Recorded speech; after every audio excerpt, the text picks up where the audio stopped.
राज्यामध्ये आहे आणि अशा वेळेला एक वर्ग चेतना म्हणून माझं मन असं म्हणालं की काम करणाऱ्या माणसाला आपण साथ द्यायची. मागे मी आपल्याला माहिती आहे 2019 मध्ये मी लोकसभा लढवली, 1,70,000 मतदान मिळालं. त्यावेळेला मी 585 सभा केल्या होत्या. भावांनो, मला अभिमान आहे अत्यंत कमी साधनामध्ये या राज्याचा मुख्यमंत्री असणाऱ्या माणसाचा केवळ जनतेच्या सहकार्याने आपण पराभव करू शकलो. त्यावेळेला या धर्मामात बिलोली बाउंड्रीवरची 40 गावं पाहिली होती. त्या 40 गावांनी सांगितलं की आम्हाला महाराष्ट्रात राहायचं नाही. शिवाजी महाराज, फुले शाहू आंबेडकर, अहिल्यादेवी होळकरांचा महाराष्ट्रामध्ये आमचे शेतकरी म्हणतायत आम्हाला राहायचं नाही, आम्हाला तेलंगणात जायचंय.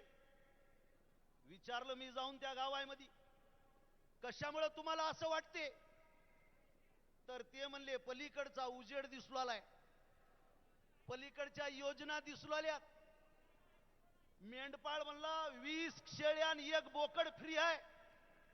दलित समाजातल्या विद्यार्थ्यांना विचारलं, ते म्हणाले उद्योगासाठी 10 लाखाचं अनुदान आहे. लेकरू पोटात असताना बी सरकार संकट आहे आणि माणूस सरणावर चढू लागलाय तवा बी सरकार संकट आहे. 12 तास वीज आहे, 24 तास वीज आहे, 24 तास पाणी आहे. आमच्याकडे लाईट कवा येते?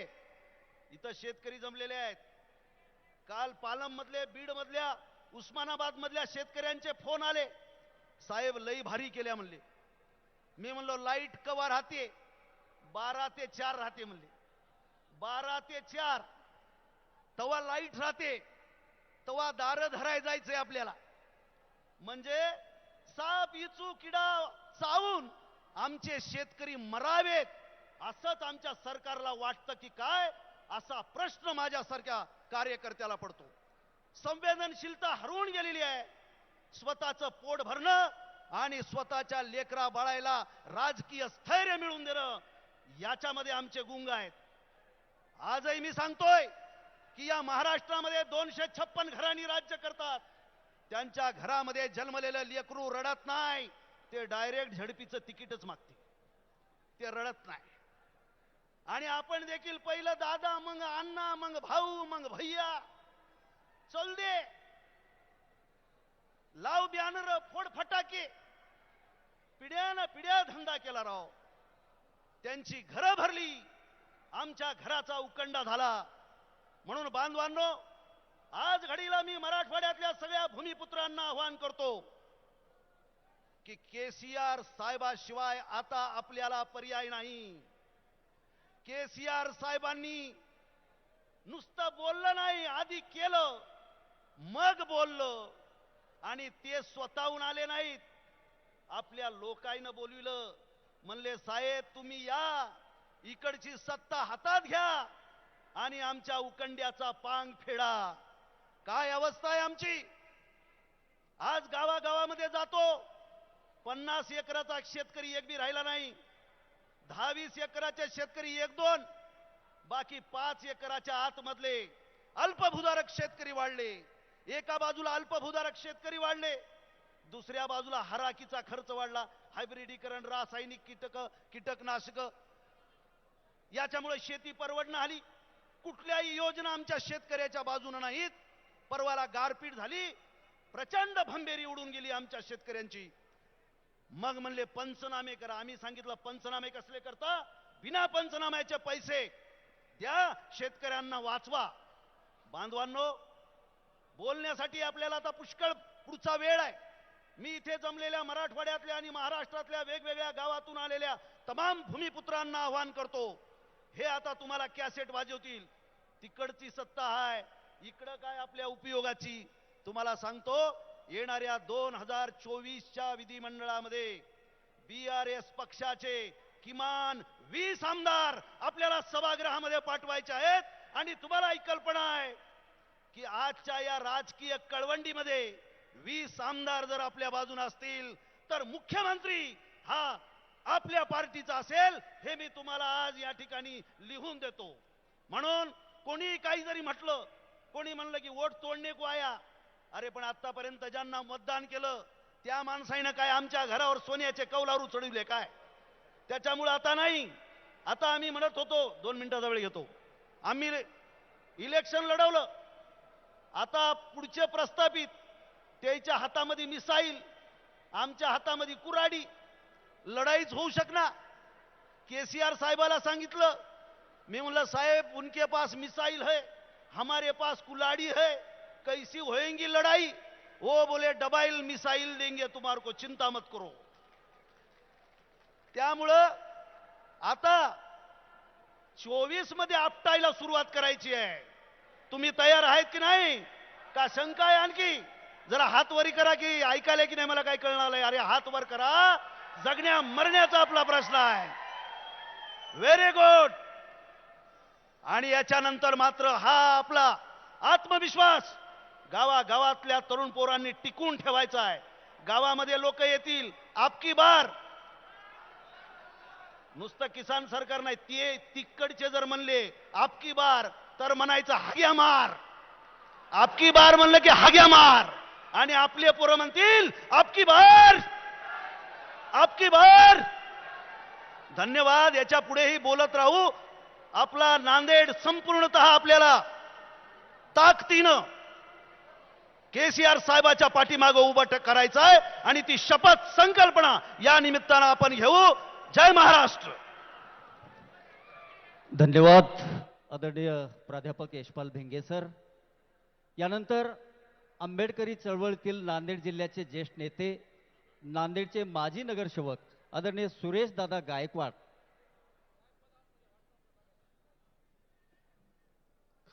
मागे प्रचंड जनसमुदाय उभा आहे. कृपया समोर या, स्टेजच्या डाव्या बाजूला. आणि समोरचं 2 नंबरचं कंपार्टमेंट खुलं आहे. समाजसेवकाला विनंती आहे त्या 2 नंबरच्या मध्ये बसा. जिथं जागा मिळेल तिथं बसा. अवघ्या 20 मिनिटाच्या आत माननीय मुख्यमंत्री केसीआर साहेब यांचं आगमन होणार. उन्हात कोणी थांबू नये. अत्यंत चांगली बसण्याची व्यवस्था आहे. समोर आहे, डाव्या साईडला आहे, उजव्या साईडला आहे. समोर डाव्या साईडला कंपार्टमेंट खुलं केलेलं आहे. डाव्या साईडला या. पाठीमागे जे बांधव थांबलेत, अवघ्या 20 मिनिटाच्या आत माननीय मुख्यमंत्री के चंद्रशेखर राव यांचं आणि माननीय आमदार, माजी आमदार शंकरनाथ धोंडगे यांचं या ठिकाणी व्यासपीठावर आगमन होणार आहे. जेव्हा आपणाला सर्वांना विनंती आहे, कोणी उन्हामध्ये न थांबता डाव्या साईडला स्टेजच्या जागा आहे, स्टेजच्या उजव्या साईडला जागा आहे, 2 नंबर कंपार्टमेंट मध्ये सुद्धा जागा आहे. जिथं जागा मिळेल तिथं सावलीमध्ये बसून घ्या. उन्हाचा पहारा हा अत्यंत भयानक आहे. कोणी उन्हामध्ये थांबू नये, सावलीमध्ये येऊन बसून घ्यावं अशी आपल्याला विनंती करतो. स्टेजच्या डाव्या बाजूला जागा आहे, उजव्या बाजूला जागा आहे. 2 नंबरचा कंपार्टमेंट खुला आहे, तिथं सोडा. पोलीस बांधव आणि समाजसेवकाला विनंती आहे. आता या ठिकाणी अवघ्या 20 मिनिटाच्या आत माननीय के चंद्रशेखरराव यांचं आगमन होणार आहे. तेव्हा उन्हामध्ये कोणीही न उभं टाकता सर्व बांधवांना विनंती आहे की आपण या ठिकाणी कंपार्टमेंट मध्ये येऊन आपली आपली जागा घ्यावी. डाव्या साईडला भरपूर जागा आहे. पाठीमागून सरळ डाव्या साईडला या, उजव्या साईडला या. यानंतर आंबेडकरी चळवळीतील नांदेड जिल्ह्याचे ज्येष्ठ नेते आदरणीय सुरेश दादा गायकवाड या ठिकाणी आपलं मनोगत व्यक्त करतील.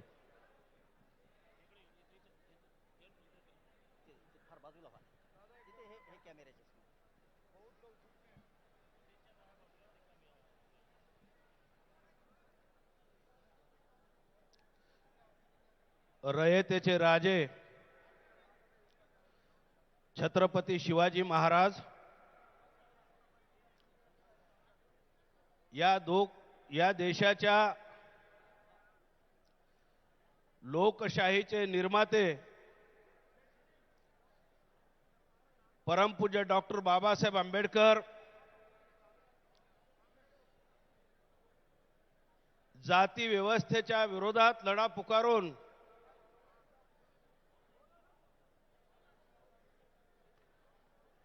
शोषण व्यवस्थेच्या विरोधामध्ये लढा पुकारून ज्याने आपला संघर्ष सुरू केला ते क्रांतीवीर ज्योतिराव फुले कांबळे नावाच्या एका मागासवर्गीयांच्या हॉटेलमध्ये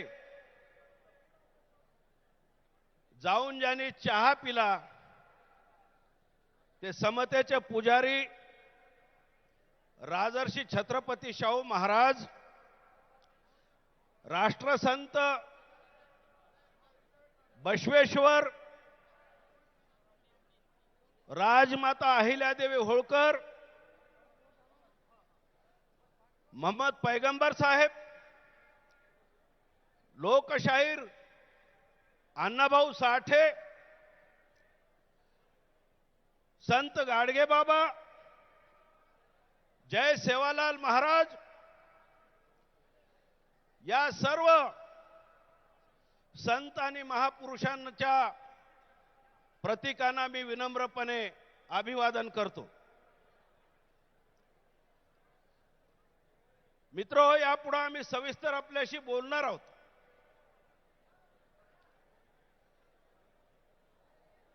या राज्यामध्ये आणि या देशामध्ये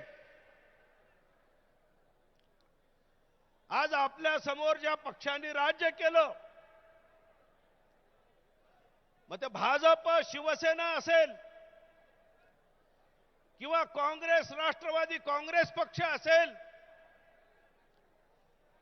या दोघांनी मिळून आलटून पालटून या राज्यामध्ये 65 वर्षाची सत्ता केली. आणि या 65 वर्षाच्या सत्तेमध्ये या सर्वांनी आपल्या सर्वांच्या मताचा वापरच केला. लोकशाहीचं नाव सांगितलं, अजून अनेक नावाची सोंग त्यांनी घेतली आणि तुंबड्या मात्र स्वतःच्या घरच्या भरल्या, घराण्याच्या भरल्या. आणि त्यामुळे या देशामध्ये शिवाजी महाराज, बाबासाहेब आंबेडकर, शाहू महाराज यांनी जे स्वप्न पाहिलं होतं की या देशातील गोरगरीब समाज, बहुजन आदिवासी समाज, अल्पसंख्याक समाज, कुणबी समाज हा या देशाच्या प्रगतीचा मुख्य कणा झाला पाहिजे. दुर्दैवाने ते होऊ शकलं नाही. गेल्या 65 वर्षांमध्ये त्याचं शोषण झालं. आजची काय अवस्था आहे? आजची परिस्थिती अशी आहे की काँग्रेस पक्ष बघा, भाजप पक्ष बघा, राष्ट्रवादी पक्ष बघा, या पक्षाचं स्वरूप, या स्वरूपामध्ये जनतेचं प्रतिबिंब आहे का? जनतेचं प्रतिबिंब आपल्याला दिसत नाही. हे सर्व पक्ष कॉर्पोरेट पक्ष झाल्यासारखे आहेत. यांची प्रत्येकाची मिराजदारी झालेली आहे. नांदेडचं घराणे वेगळं, लातूरचं घराणं वेगळं, पलीकडे जा उस्मानाबादचं घराणं वेगळं. आणि क्यों भैया, मैं इसीलिए नहीं बात कर रहा था. कौन दिया है चिट्ठी? तुम कारबारी हो गए क्या? हम अभी से निकल जाते. कौन है रे चिट्ठी?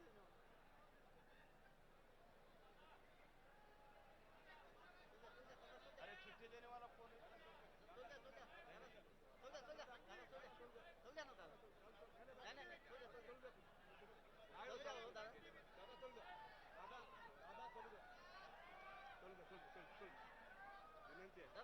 कोणी आहे? दुसरं पण आहे, इथलं पण नाही. दादा, हां, चल चल करत बात करो ना. अरे छोड़ो. हमें कोई बात करो. बात करो दादा. बात करो.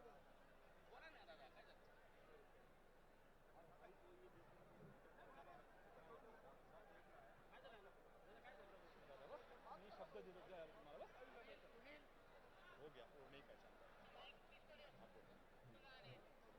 बोलो, मैं बोलता हूँ. आप बोलो ना. आप बोलो. गायकवाड साहब. आपणा सगळ्यांच्या मनोरंजनासाठी आयोजित हिंदी आणि मराठी गीतांचा सुमधुर सुंदर असा कार्यक्रम प्राध्यापक राजेश जी सरकटे प्रस्तुत आणि निर्मित स्वरविहारच्या या स्वरमंचावरून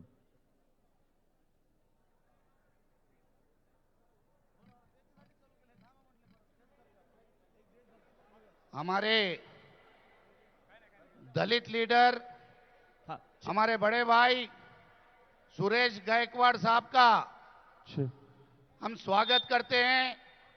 बीआरएस पार्टी में हर तरीके से दलितों के साथ बीआरएस पार्टी है और सुरेश साहब की क़यादत में, उनकी लीडरशिप में महाराष्ट्र में तमाम दलितों का हेलो। उद्धार करने के लिए हम लोग आगे आए हैं और हमारे सुरेश गायकवाड़ जी की लीडरशिप में हम लोग आगे बढ़ेंगे। बात कीजिए। ठीक, हॅलो. यानंतर या मंचावरनं महाराष्ट्र गीत सादर केलं जावं तर अशी मित्र आज कोणताही पक्ष असो, हा पक्ष विशिष्ट एका घराण्याची मालकी झालेला आहे. भाजप शिवसेना ही सुद्धा कुटुंबाची मालकी झालेली आहे आणि म्हणून कार्यकर्त्यांचा पक्ष कोणता आहे? कार्यकर्त्यांना आज कोणताही पक्ष शिल्लक नाहीये अशी परिस्थिती आहे. आज कार्यकर्त्यांचा जर पक्ष कोणता असेल तर माननीय केसीआर साहेब यांची जी लीडरशिप आहे, या लीडरशिपला महाराष्ट्रामध्ये जातीचा आधार नाही. या लीडरशिपला महाराष्ट्रामध्ये कोणत्या घराण्याचा आधार नाही. मी तर असं म्हणेल, केसीआर साहेबांच्या नेतृत्वाखाली या महाराष्ट्रामध्ये हे जे मोठमोठे घराण्याचे बुरुज आहेत, मग ते शरद पवार असतील, देवेंद्र फडणवीस असतील किंवा अजून कोणी असतील, हे मोठमोठे बुरुज येत्या निवडणुकीला उद्ध्वस्त झाल्याशिवाय राहणार नाहीत. ही आमची भूमिका आहे आणि या भूमिकेसाठी जनतेचे प्रश्न, त्यांचा जो पक्ष आहे, त्या पक्षाने घेतलेली जी भूमिका आहे, त्या भूमिकाला प्रेरित होऊन बीआरएस मध्ये मी जॉईन होण्याचा निर्णय घेतलेला आहे. मला माहित आहे की आम्ही कोणता संघर्ष केलेला आहे. मला माहित आहे या मराठवाड्यामध्ये आम्ही एका नावासाठी 17 वर्ष संघर्ष केला, पण केसीआर साहेबांनी हैदराबादला 125 फुटाचा पुतळा डॉक्टर बाबासाहेब आंबेडकरांचा लुंबिनी पार्क मध्ये उभारला. आज जे नवं सेक्रेटरीएट आहे तिथे, त्या सेक्रेटरीला नाव डॉक्टर बाबासाहेब आंबेडकरांचं दिलं आणि दलित व्यावसायिकांना 10 लाख रुपये मोफत कर्ज देण्याची त्यांनी भूमिका घेतली. 65 वर्ष ज्यांना मत दिले त्यांनी ही भूमिका आजपर्यंत घेतली नाही. आम्हाला संघर्ष करावा लागला, लाठी काठी गोळी खावी लागली, आमच्या माणसांचे मुर्दे पाडावे लागले आणि म्हणून ज्यांनी आमचे मुर्दे पाडले त्यांचे मुर्दे या येणाऱ्या काळामध्ये महाराष्ट्राच्या मातीत आपल्या सगळ्यांना गाडायचे आहेत. हा निर्धार करून आम्ही या बीआरएस मध्ये जॉईन केलेला आहे.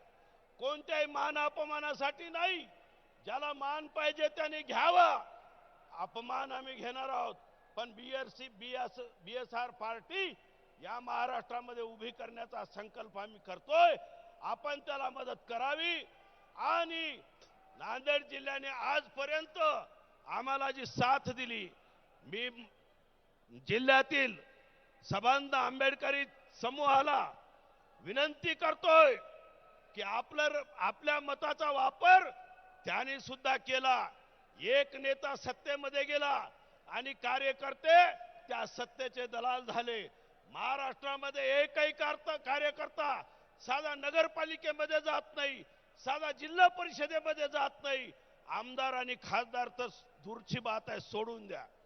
एकही नेता, जे मी म्हणणारा नेता आहे तोही खासदार होत नाही आणि कार्यकर्त्यांचे पाय कापण्याचं काम या राज्यामध्ये आंबेडकरी समूहाच्या राजकारण करणाऱ्या लोकांनी सुद्धा केलं.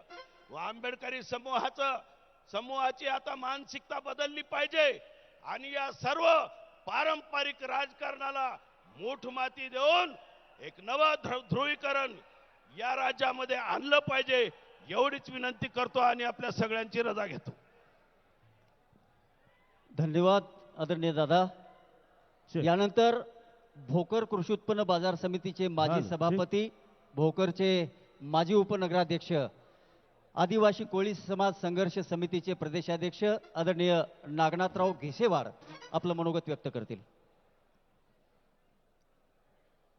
या ठिकाणी उपस्थित असलेल्या सर्वांना विनंती करतो, आपण थोडं शांत बसलेला आहात, जरा आवाज उठवायचा. छत्रपती शिवाजी महाराज की आवाज जोराचा आला पाहिजे. या राज्याचे रयतेचे राजे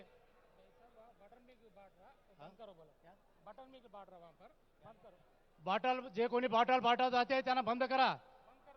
खाऊ वगैरे इथं काही वाटायचं नाही, थोडं थांबा, त्याच्यानंतर वाटा. पाणी वगैरे काही नंतर द्या. छत्रपती शिवाजी महाराज की आवाज पल्लीकडून आला पाहिजे जोरात. छत्रपती शिवाजी महाराज की. डॉक्टर बाबासाहेब आंबेडकरांचा, डॉक्टर बाबासाहेब आंबेडकरांचा. मित्र, ही भूमी फुले शाहू आंबेडकरांची भूमी आहे. ही भूमी छत्रपती शिवाजी महाराजांची भूमी आहे. ही भूमी डॉक्टर बाबासाहेब आंबेडकरांची भूमी आहे. या भूमीमध्ये तुम्ही आम्ही जन्म घेतला आणि तुमच्या आमच्या सर्वसामान्य जनतेच्या हितासाठी म्हणून ही सभा या ठिकाणी होते आहे. या सभेमध्ये आमचे सर्व मान्यवर या ठिकाणी उपस्थित आहेत. या सभेला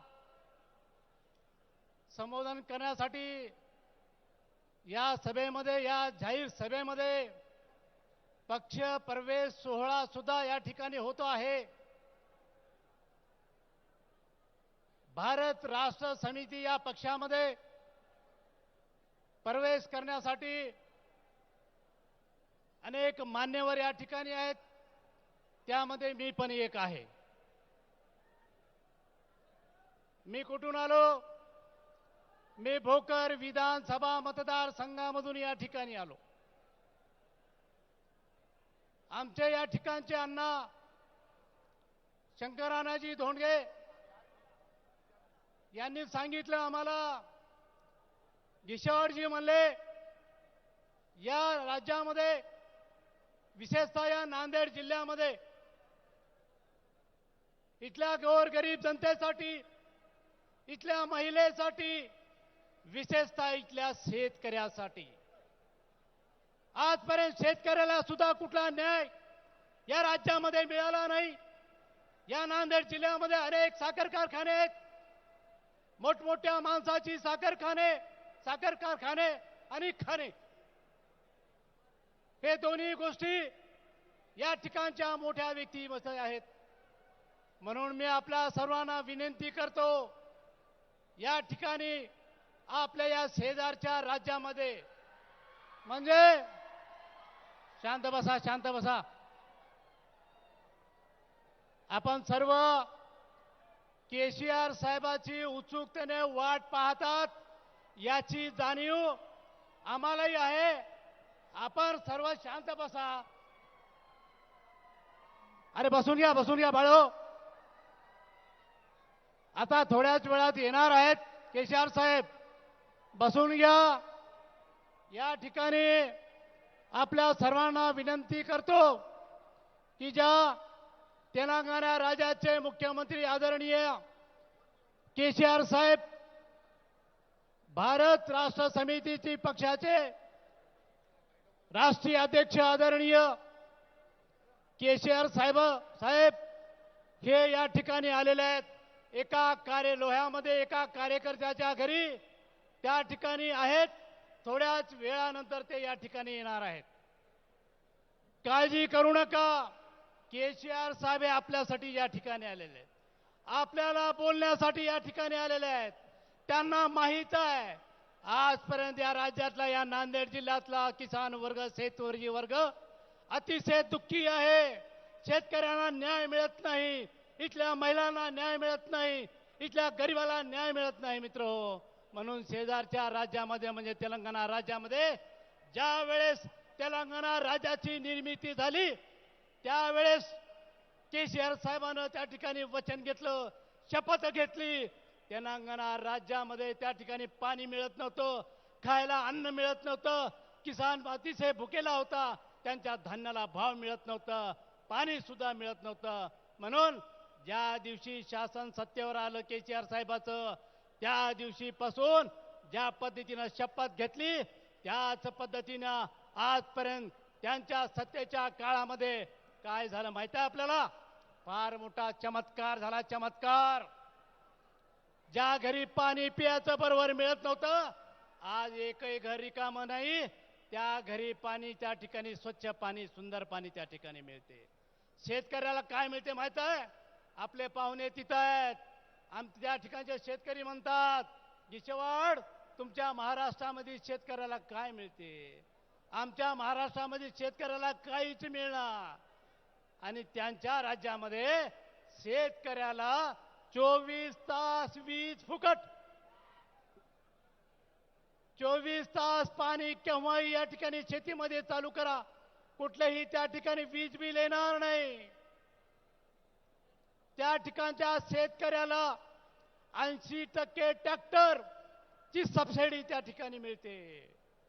एवढंच नव्हे, त्या ठिकाणी पिकलं काय न पिकलं काय, पाणी पडलं काय न पडलं काय, एकरी 10,000 रुपये त्या ठिकाणी मिळतात.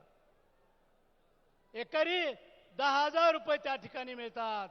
केसीआर साहेबांना वाटलं माझा शेतकरी सुखी झाला पाहिजे, माझा शेतकरी सुखी झाला पाहिजे, माझ्या शेतकऱ्याची आर्थिक परिस्थिती मजबूत झाली पाहिजे, असं स्वप्न त्या ठिकाणी घेऊन केसीआर साहेब त्या ठिकाणी सत्तेवर आले.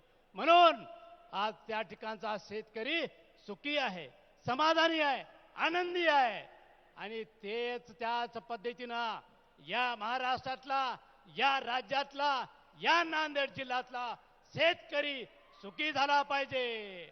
इथल्या शेतकऱ्याला वीज 24 तास मिळाली पाहिजे. तेही तुम्हाला सांगतो, बिल नाही, पैसे भरायचे नाही, फुकट वीज शेतकऱ्याला. तसं त्या ठिकाणी झालं पाहिजे. एवढंच नाही, ज्या ठिकाणी मुलगा जन्मते त्या ठिकाणी पैसे त्या ठिकाणी मिळतात. ज्या ठिकाणी तुम्हाला सांगतो त्या ठिकाणी व्यक्ती मरतो, मेलं तरी त्या ठिकाणी पैसे आहेत. या ठिकाणी जन्मलेल्यावर बी पैसे नाहीत, मेलेल्यावर बी पैसे नाहीत. म्हणून आपल्या सर्वांना विनंती करतो, आता सर्वांना एकच विनंती करण्यासाठी आम्ही या ठिकाणी आलोत. आणि आपणही आमच्यासोबत या ठिकाणी या राज्यामध्ये नव्हे पूर्ण देशामध्ये या ठिकाणी केसीआर साहेबाचं शासन आलं पाहिजे, हा दृष्टिकोन समोर ठेवून ही जे जनता आहे ना, ही जनता पूर्ण राज्यामध्ये जुळली पाहिजे, देशामध्ये जुळली पाहिजे. म्हणून आपल्याला विनंती करण्यासाठी सुद्धा आम्ही या ठिकाणी आलो. आज तुम्हाला माहित आहे, आमच्या या ठिकाणी गायकवाडजी दादा असतील, चाऊस असेल, हरिभाऊ असतील, आम्ही सर्व मंडळी या ठिकाणी आहेत. आपण हे भिंगे साहेब या ठिकाणी आहेत. आमची ही टीम या ठिकाणी केसीआर साहेबाच्या माध्यमातून तुमच्या प्रश्न सोडवण्यासाठी या मैदानामध्ये उतरणार आहोत. म्हणून आपली साथही या ठिकाणी जरुरी आहे. म्हणून येत्या कुठलीही निवडणूक असो, त्या निवडणुकीमध्ये आमदारकीची असू द्या, मार्केट कमिटी असू द्या, जिल्हा परिषद असू द्या, तेलंगणा राष्ट्र समितीची नव्हे तर भारत राष्ट्र समितीचे उमेदवार निवडून आले पाहिजे, निवडून येणार, हे शपथ आपण आजपासून घेऊ. या ठिकाणी मी जास्त काय बोलत नाही. आपण सर्व या ठिकाणी आलात, आपल्या सर्वांचं स्वागत या ठिकाणी आम्ही करतो आणि थांबतो. जय हिंद, जय महाराष्ट्र. धन्यवाद देशे साहेब. मी आपणाला सर्वांना विनंती करतो, माननीय के चंद्रशेखर राव या ठिकाणी व्यासपीठावर आगमन झाल्यानंतर आपणाला काही घोषणा द्यायच्या आहेत. त्या घोषणाचे ट्रायल शाहीर गौतम पवार देतील. 10 मिनिटांमध्ये माननीय केसीआर येणार आहेत. स्टेजच्या डाव्या बाजूला जागा आहे, उजव्या बाजूला जागा आहे. आपण सर्वांनी बसून घ्या. अवघ्या 10 मिनिटाच्या आत व्यासपीठावर माननीय के चंद्रशेखरराव मुख्यमंत्री तेलंगणा यांचं आगमन होत आहे. शाहीर गौतम पवार घोषणा अशा दिल्या पाहिजे की आवाज हा महाराष्ट्राच्या सरकारच्या कानामध्ये या ठिकाणी गलगलला पाहिजे आणि हे सरकार शेतकऱ्याच्या ज्या काही तेलंगणा राज्यामध्ये योजना आहेत त्या महाराष्ट्रामध्ये आता लागू केल्याशिवाय पर्याय नाही. द्या नाहीतर चालते व्हा हा नारा या लोह्याच्या ऐतिहासिक सभेमधून आपल्याला द्यायचा आहे. शाहीर गौतम पवार. सगळ्यांनी माझ्या पाठीमाग मोठ्या आवाजामध्ये घोषणा द्यायच्या आहेत. आपकी बार. आवाज आणखीन आला नाही. आपकी बार. आपकी बार. केसीआर साहेबांचं अवघ्या 5 मिनिटांमध्ये या ठिकाणी आगमन होते आहे. दुसरी घोषणा या ठिकाणी द्यायची आहे. देश का नेता कैसा हो, केसीआर साहब जैसा हो. देश का नेता कैसा हो, देश का नेता कैसा हो. शंकरनाथ धोंडगे तुम आगे बढ़ो. शंकरनाथ धोंडगे तुम आगे बढ़ो. यानंतर डॉक्टर सुनील पाटील धोंडगे. मी सन्माननीय माजी आमदार गडचिरोली जिल्हा दीपक आत्राम साहेब आदिवासी समाजाचे नेते यांना विनंती करतो की आपण थोड्याच वेळामध्ये यांना अगदी मोजक्या शब्दात आपण मार्गदर्शन करा.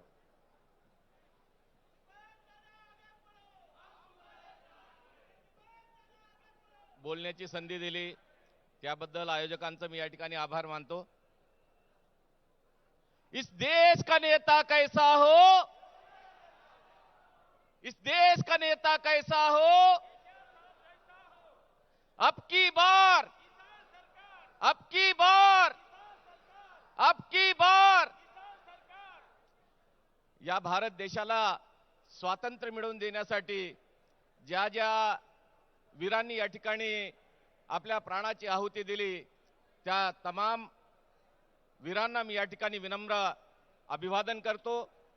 या भारत देशाला घडवण्यासाठी ज्या ज्या महापुरुषांनी आपलं योगदान दिलं त्या तमाम महापुरुषांना मी या ठिकाणी विनम्र अभिवादन करतो आणि भारत देशातील तमाम देवी देवतांना मी या ठिकाणी विनम्र अभिवादन करतो.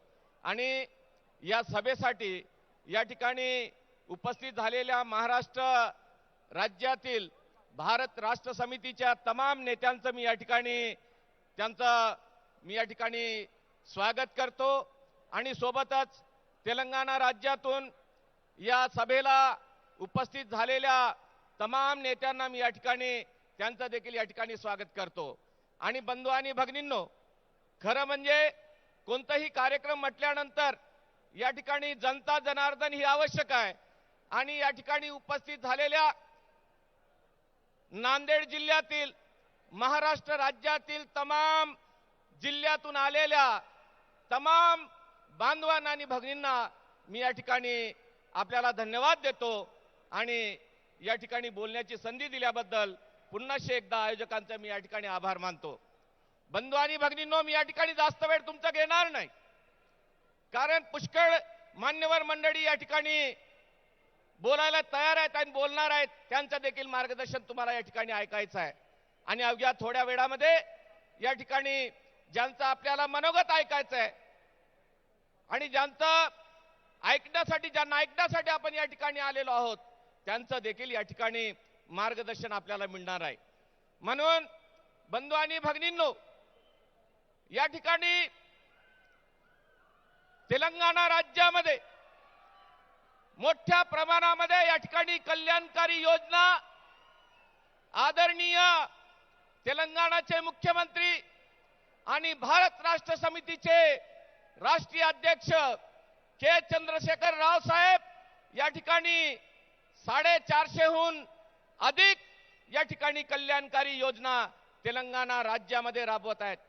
बंधू आणि भगिनींनो, मग ते शेतकरी असतील, शेतमजूर असतील, युवक असतील, महिला भगिनी असतील, तमाम लोकांसाठी आणि त्यांच्या भल्यासाठी या ठिकाणी मोठ्या प्रमाणामध्ये चांगल्या योजना राबवल्या जात आहेत.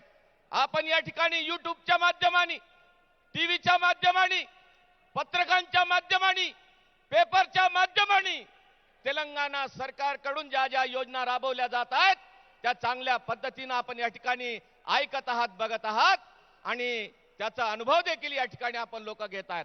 म्हणून बंधू आणि भगिनींनो, याच नांदेड जिल्ह्यामध्ये, नांदेड शहरामध्ये 5 फेब्रुवारीला केसीआर साहेबांची या ठिकाणी अशीच मोठी सभा झाली होती.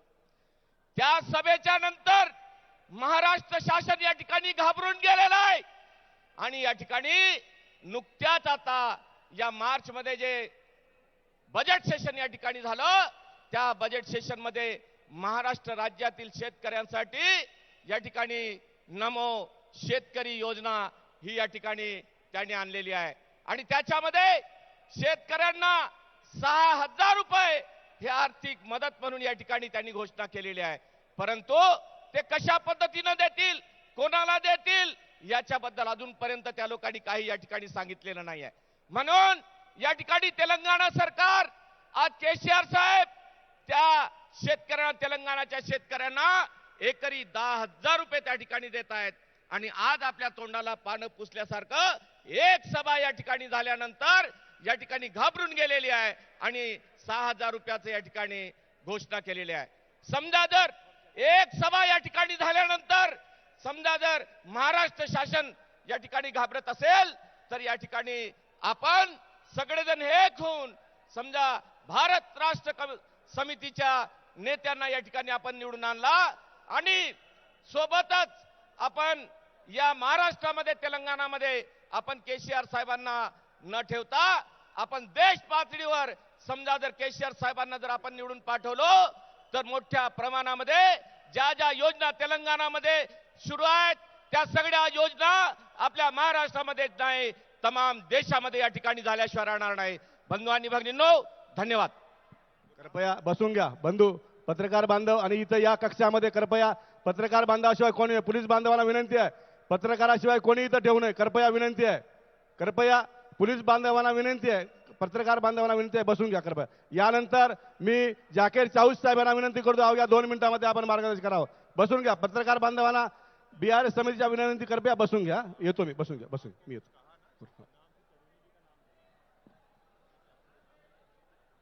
या ठिकाणी जमलेल्या या लाखोच्या जनसमुदायाला विनंती करतो की अवघ्या 5 मिनिटाच्या आत केसीआर साहेब येणार आहेत. तत्पूर्वी आपल्याला काही घोषणा द्यायच्या आहेत. आपल्याला सर्वांना विनंती आहे, छत्रपती शिवाजी महाराजांचं, छत्रपती शिवाजी महाराजांचं, डॉक्टर बाबासाहेब आंबेडकरांचं. या ठिकाणी मित्र मी काही घोषणा देणार आहे, ते आपण आपल्या माग एकच म्हणायचं. मी एकदा म्हणतो, देशाला एक संघ बनवणारे नेते आपण दोनदा म्हणायचं. केसीआर केसीआर आपण म्हणायचं. देशाला एक संघ बनवणारे नेते अजून जोरानं, देशाला एक संघ बनवणारे नेते. साहेब फक्त 5च मिनिटात येणार आहेत.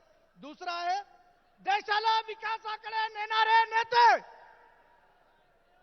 केसीआर केसीआर एवढा आवाज गेला पाहिजे, लोहाच्या कानाकोपऱ्यात गेला पाहिजे आवाज. देशाला एकात्मता शिकवणारे नेते, देशाला जातीमुक्त करणारे नेते, देशाला दुष्काळ मुक्त करणारे नेते, देशाला हरित क्रांती आणणारे नेते, देशात किसान आत्महत्या रोखणारे नेते, देशात किसानांना आत्महत्या निर्भर करणारे नेते, देशात भ्रष्टाचाराचे कर्तन काढ, देशात भ्रष्टाचाराचे कर्तन काढ, न्याय हक्क न्याय व्यवस्था अबाधित ठेवणारे नेते. देश का नेता कैसा हो, आवाज येणं झाला इथपर्यंत. देश का नेता कैसा हो. या ठिकाणी मी जास्त वेळ बोलणार नाही मित्र. या महाराष्ट्रामध्ये एक नवीन विचार आपल्याला फार आवश्यक होतो.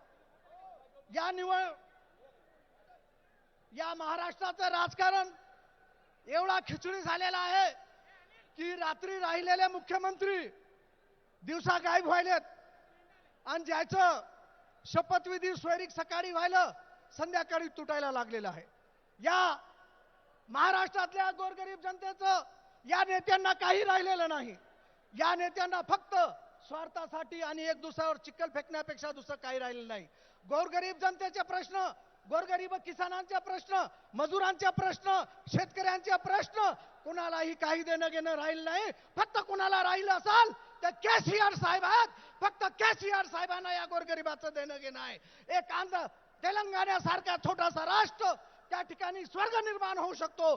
या महाराष्ट्रामध्ये मुंबई सारखं स्वर्ण देश, स्वर्ण आपले एक स्टेट असताना, स्वर्ण एक जिल्हा असताना या महाराष्ट्रामध्ये सुकाळ, दुष्काळ, बेकारी, अनेक शेतकऱ्याची आत्महत्या, हैदराबादमध्ये, तेलंगणामध्ये शेतकऱ्याची आत्महत्या होत नाहीत.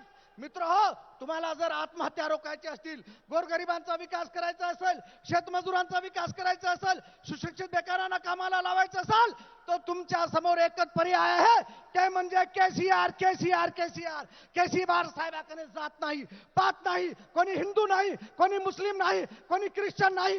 तो फक्त माणूस आहे. माणूस म्हणून माणसाचा विकास केला पाहिजे, एकच त्यांचं ध्येय आहे. म्हणून सर्वांना विनंती करतो, आजच्या नंतर या महाराष्ट्रामध्ये केसीआर सरकार आणूत, केसीआर सरकार आणूत एवढी विनंती करतो. आणि एकदा आपल्याला घोषणा देण्यासाठी सांगतो, अबकी बार, जोरानं जर आवाज आला पाहिजे, अबकी बार. जय हिंद. धन्यवाद जाकीर जाऊद साहेब. अवघ्या 5 मिनिटाच्या आत माननीय केसीआर साहेब यांचं या व्यासपीठावर आगमन होणार आहे. तेव्हा स्टेजच्या डाव्या बाजूला जागा रिकामी आहे, उजव्या बाजूला रिकामी आहे, समोर कंपार्टमेंट खुला आहे, या समोरच्या साईडला पाठीमागून या. आणि सर्व पत्रकार बांधवांना विनंती करतो, आमच्याकडून काही त्रास झाला असेल तर कृपया आम्ही माफी मागतो. कार्यकर्त्यांना विनंती आहे, पत्रकार कक्षामध्ये कृपया कोणी विनाकारण येऊ नका. यानंतर माजी खासदार बंजारा समाजाचे नेते माननीय हरिभाऊ राठोड यांना विनंती करतो, आपण या सभेला संबोधित करावं. धन्यवाद.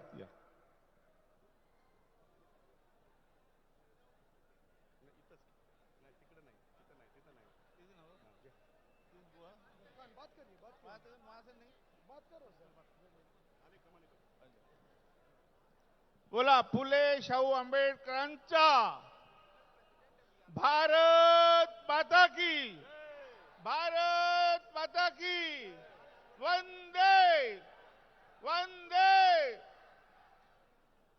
खरं म्हणजे केसीआर साहेब आल्यानंतरच मी भाषण करणार होतो. मी आता त्यांना फोन केला, तुम्हें राठौड़ जी आप चालू कीजिए, मैं देख रहा हूं, आपको सबको देख रहा हूं. ये सब जो कार्यक्रम चल रहा है वो डायरेक्ट रिले हो रहा है. आणि म्हणून या ठिकाणी आदरणीय केसीआर साहेबांना नतमस्तक होऊन, आपल्या या जनता जनार्दनांना नतमस्तक होऊन, या स्टेजवर बसलेले अनेक नेतेगण, पत्रकार मित्रांनो, बंधू भगिनींनो, एक सगळ्यात सुरुवातीला मैं एक शेर म्हणणार होतो केसीआर साहेबांसाठी. आता ते नाहीये तरी मी म्हणतोय कि कदम कदम पे तारे उतर आएंगे, कदम कदम पे तारे उतर आएंगे. केसीआर साहेब, आपके नसीब में सितारे उतर आएंगे. सहारा बनकर निकलो घर से इन बेसहारों का, आपके लिए फरिश्ते उतर आएंगे. आज एक करिश्मा घेऊन आलेली व्यक्ती, आज शेतकऱ्यांचा मशिया आपल्या देशामध्ये अवतरलेला आहे. आणि म्हणून भविष्यामध्ये हा पक्ष शेतकऱ्यांचा पक्ष म्हणून उभा राहणार आहे. देशात शेतकऱ्याचा हितैषी कोणी पक्ष नाही आहे, हा एकमेव पक्ष आहे. परवा माझा भाऊ बोलला, लहान भाऊ, दादा तुम्ही काय नुसते पक्ष बदलवताय आणि या पक्षात काय. मी म्हटलं तुला माहित आहे का पक्ष, तुला माहित आहे का पक्ष कोणाचा आहे, या पक्षाने शेतकऱ्यांसाठी काय केलंय. तो बोलला, बोला दादा बोला. मी म्हटलं की आपल्याकडे माझ्या नावावर जमीन किती आहे. तो बोला तुमच्या नावावर दादा 40 एकर जमीन आहे. मग मला 10,000 रुपये पर एकर म्हणजे 4 लाख रुपये केसीआर साहेब देणार आहे मला दरवर्षी. मला 5 वर्षात किती देणार आहे, मला 20 लाख मिळतील. मी काय झक मारायला लोकांना मतदान करणार आहे का. कोणाला मतदान करणार तुम्ही. केसीआर मदत करणार आहे. कारण पेरणीच्या वेळेस तुम्हाला 10 लाख रुपये केसीआर साहेब देणार आहे. त्यानंतर काही मृत्यू झाला तर 5 लाख रुपये देणार आहे. मुलगी कोणाचीही असो, कुठल्याही समाजाची असो, 1,16,000 रुपये त्यांना अनुदान देणार आहे. अशा अनेक गोष्टी आहे. 24 तास वीज कोण देतोय? महाराष्ट्रात आहे का वीज? तुम्हाला बोला, आहे का वीज? पाहिजे का? मग केसीआर सरकार आणायचं का? आणायचं हो म्हणा. मग हातवरती करा, सगळ्यांना हातवरती करा. केसीआर सरकार आणायचं आहे, सगळ्यांना आणायचं आहे. शेतकऱ्यांसाठी आणायचं आहे, शेतमजुरांसाठी आणायचं आहे, गोरगरिबासाठी आणायचं आहे. आणि म्हणून मी परत एक शेअर म्हणणार आहे साहेब. आपल्याला एक गोष्ट आणखी द्यायची आहे. जय जवान जय किसान. जय जवान जय जवान. जय केसीआर जय बीआरएस. जय केसीआर जय बीआरएस. भारत राष्ट्र समितीचा विजय असो. 1 मिनिट. हवेली झोपड़ी सबका मुकद्दर फूट जाएगा अगर ये साथ हिंदू मुस्लिम का छूट जाएगा. अकबर भाई सुनो, दुआ कीजिए कि हम ये प्यार के रिश्ते कायम रहे. ये रिश्ते टूट जाएंगे तो भारत टूट जाएगा. भारत तोडायला निघाले लोक. आणि भारत एक संघ राखायचा असेल तर केसीआरचं नेतृत्व या देशात उभं झालं पाहिजे. 2024 मध्ये केसीआर या देशाचे पंतप्रधान बनले पाहिजे. आणि म्हणून एकच गोष्ट, एकच हा जो कलर आहे ना, हा केसुलाचा कलर आहे. आमच्या गोरमाटीमध्ये सेवाभाईंनी म्हटलं होतं, मी सगळ्यांना केसुला सारखा मोरवून टाकील, म्हणजे बहरून टाकील. आज हा रंग जो केसुला म्हणजे पळसाचं झाड, त्याला या महिन्यात फुल येतं. तसं या महाराष्ट्रात बघा चित्र बघा. या महाराष्ट्रात एवढ्या उन्हाळ्यामध्ये हे चित्र उभं राहिलेलं आहे. महाराष्ट्र सुद्धा असाच सुफलाम करतील केसुला साहेब. म्हणून एक वेळ आपण त्यांची घोषणा करू. आदरणीय केसीआर साहेब आगे बढ़ो. आवाज द्या. आदरणीय केसीआर साहेब आगे बढ़ो. धन्यवाद. जय भीम, जय सेवालाल, जय महाराष्ट्र, जय तेलंगणा. धन्यवाद राठोड साहेब. मी यानंतर अवघ्या 5 मिनिटाच्या आत सन्माननीय मुख्यमंत्री का आगमन होणार आहे, तेव्हा मी गुरुनाथ सिंग चड्डाने, ज्यांनी या दिल्ली येथे शेतकऱ्याचं 11 महिने आंदोलन चालवलं, ते माननीय गुरुनाथ सिंग चड्डन यांना विनंती करतो की आपण मार्गदर्शन करावं थोडक्यात.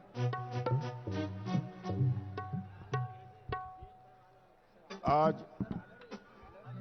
देश की हालत पर विचार करने के लिए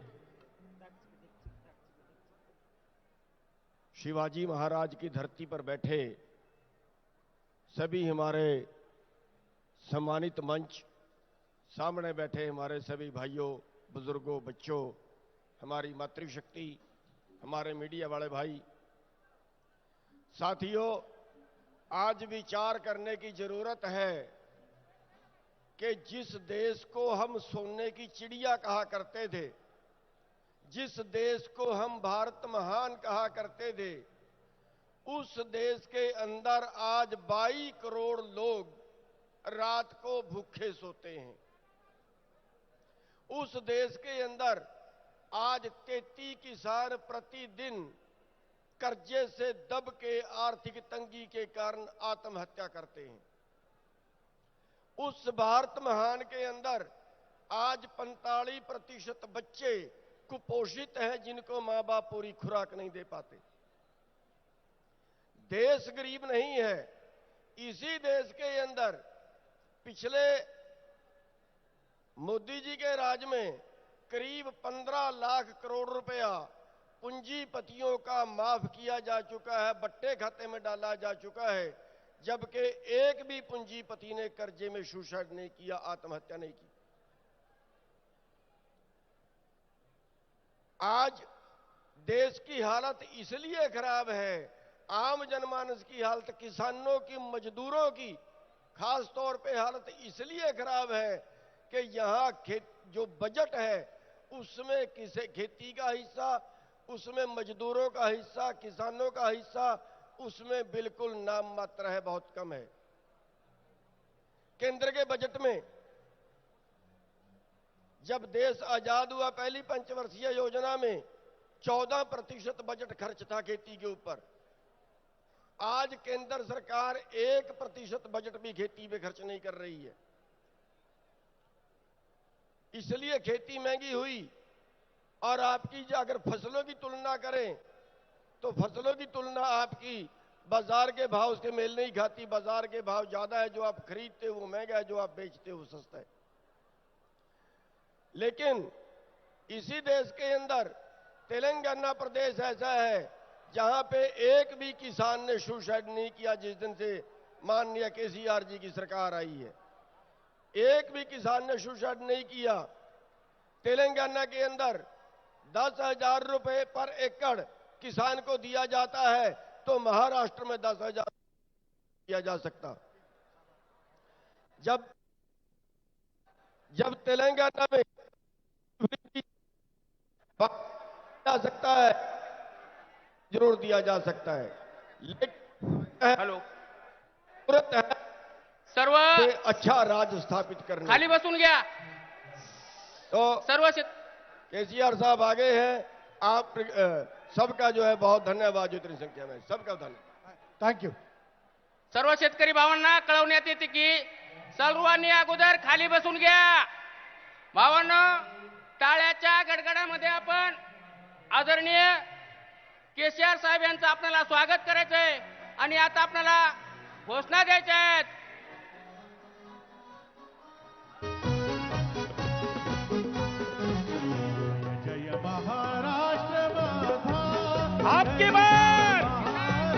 आपकी बार देश का नेता कैसा हो, शंकरना धोंडगे साहब तुम आगे बढ़ो। आपकी बार देश का नेता कैसा हो, शंकरना धोंडगे साहब तुम आगे बढ़ो। एक पणाचे भरती पाणी मातीच्या घागरी, भीमथडीच्या तट्टानाया,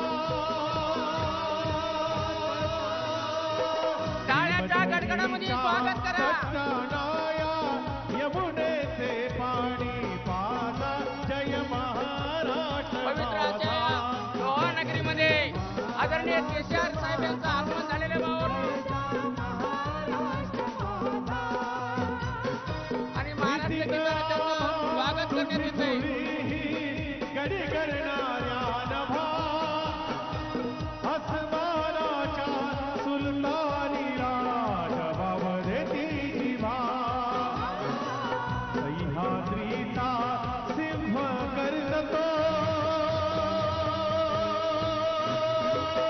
सह्याद्रीचा सिंह करतो, शिवशंभूराजा तरी तरी तुरंता सुंदरा महाराष्ट्र माझा।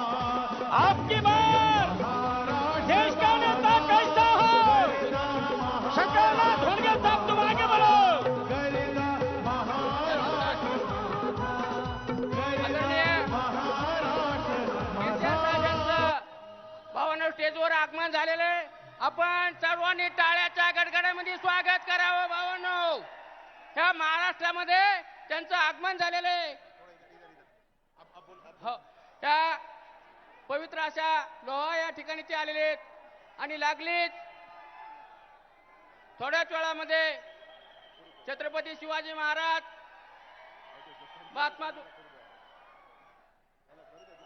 महात्मा ज्योतिबा फुले यांच्या प्रतिमेचं सर्वात पहिल्यांदा पूजन करण्यात येणार आहे। 5 प्रमुख पाहुण्यांनी त्या पूजनासाठी त्यांच्या सोबत जायचंय।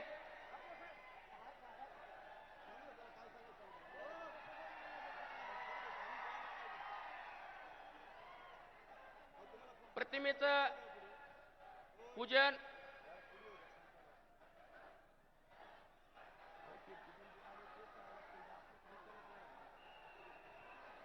प्रतिमा पूजन भावानं होत आहे. सर्वांना टाळ्या वाजवून स्वागत करावं. छत्रपती शिवाजी महाराज की जय भवानी. छत्रपती शिवाजी महाराज की.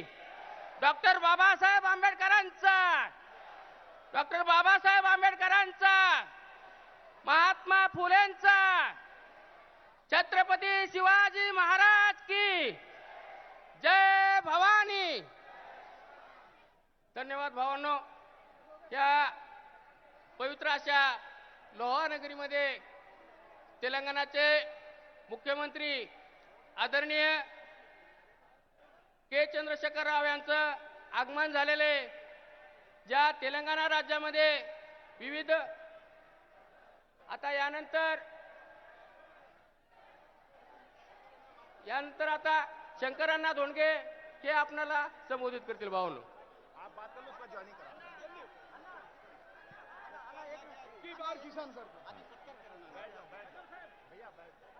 अब की बार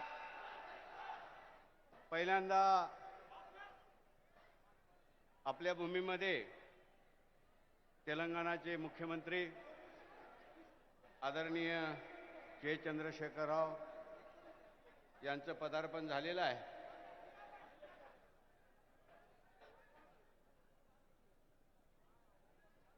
खरं तर ही भूमी ही चळवळीची भूमी आहे.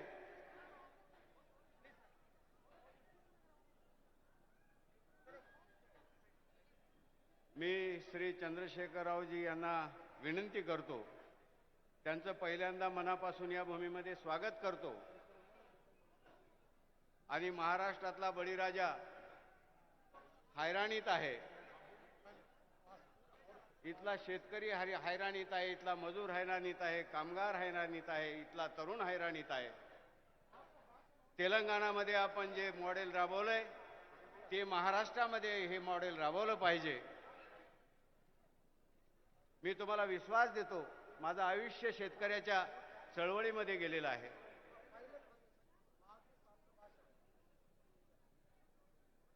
केसीआर साहेब या देशाचे प्रधानमंत्री व्हावेत ही आमच्या सगळ्या बळीराजाची इच्छा आहे. हम किसान देश की शान जीने से बेजार है, दिल्ली के उस लाल किले के हम भी तो हकदार है. चला आमच्या संग, तुम्हाला आमचं सगळं माहित आहे. बदल घडवून दाखवू. मी तुम्हाला विनंती करतो, आपण एवढ्या आज लग्न तारीख आहे, एवढ्या सगळ्या उन्हाताणात लाखोच्या संख्येने इथं गोळा झालात. मी धन्य धन्य झालो. माझ्यावर तुमचं प्रेम. मी आमच्या जीवन रेड्डी साहेबाला सांगितलं होतं, मी निवडणुकीत हारलो असेल पण माझ्या आयुष्यामध्ये मैदानात कधी हारलो नाही. बस केसीआर साहेबाचं स्वागत करतो आणि तुम्हाला शुभेच्छा देतो आणि थांबतो. बहुत बहुत धन्यवाद शंकर अन्ना जी, किसानों के नेता, महाराष्ट्र की आवाज, नांदेड़ की आवाज, बहुत बहुत आपका धन्यवाद.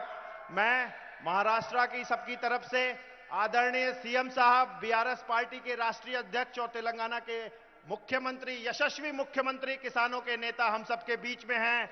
बोलिए जय केसीआर. अब की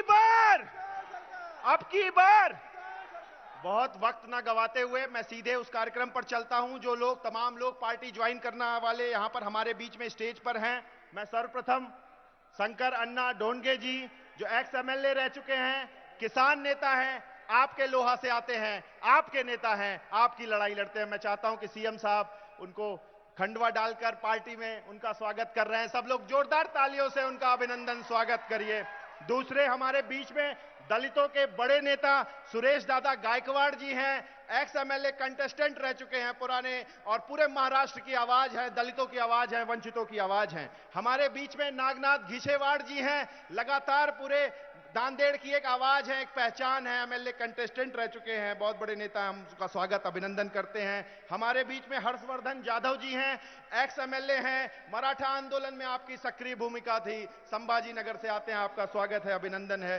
पीएस गवले, यशपाल भिंगे जी हमारे बीच में हैं, नांदेड़ से एक्स एमपी कंटेस्टेंट रह चुके हैं, हम उनका भी स्वागत करते हैं, धनगर समाज से आते हैं, सीएम साहब ने उनको अपना पहनाकर। मैं अब नाम बोलता जाता हूं, ये बारी बारी से आते जाइएगा।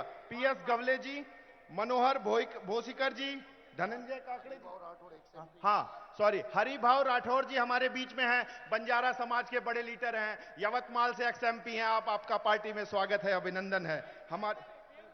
हमारे पीएस गवले जी, मनोहर भोईकर जी, धनंजय ककड़े जी, प्रहलाद फज्जे जी, दत्ता कामुले जी, राजकुमार केकटे जी, शिवदास वैसवराव, बारी बारी करके आगे बढ़ते आइए। प्रहलाद राखोंडे जी, आप बसमत से जेडपी हैं, आपका स्वागत है। जाकिर चौस जी एमएलए कंटेस्टेंट रहे हैं, आपका स्वागत है। लक्ष्मण वांगे जी, दीपक कांबले जी, कैलाश येसगे जी, मनीष भालेराव, भाग्यश्री गायकवाड़, वेंकटेश यलप्पा, रोशन सिंह गाड़ीवाला, रज्जाक सेठ, शेख अब्दुल सत्तार, भीमाराव धुटे जी, दत्ता पवार जी, शिवराज पाटिल माशेलकर जी, वेंकट राव गायकवाड़ जी, साईनाथ पाटिल फटजे जी, इसमें बहुत सारे जेडपी मेंबर हैं, मार्केट कमेटी मेंबर हैं, काउंसलर हैं, तमाम आसपास के जिलों के नेताओं हैं।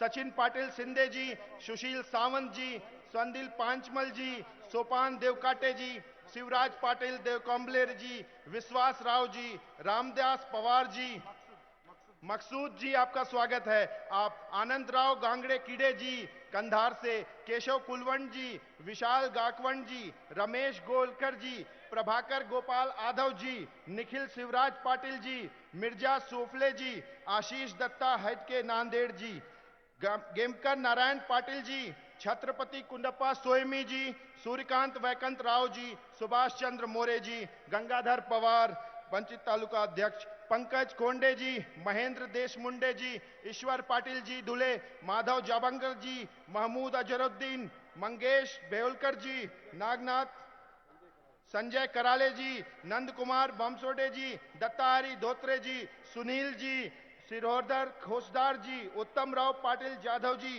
रामदास राव लाटके जी, भगवान शिंदे जी, गंगाओकर पवार जी, फूलाजी टाटे, सुभाष मोरे, सूर्यकांत कोटगिरे, संजय पाटिल कामले, छिमृति कोंडप्पा स्वामी, दिगंबर नागलूर पाटिल, प्रभाकर आधर पाटिल, शेख मकसूद गोंदेवाला, रज्जाक सेठ, वेंकटेश वशिष्कर, मोइन भाई, भीमराव दुधारे, गुलाबराव राठौर, और ऐसे सैकड़ों 200 लोग यहां पर हमारे सामने भी बैठे हैं जो पार्टी में ज्वाइन हो रहे हैं, लेकिन स्टेज पर जगह ना होने के कारण आप सबका भी सीएम साहब की तरफ से, पार्टी की तरफ से हार्दिक अभिनंदन है, स्वागत है।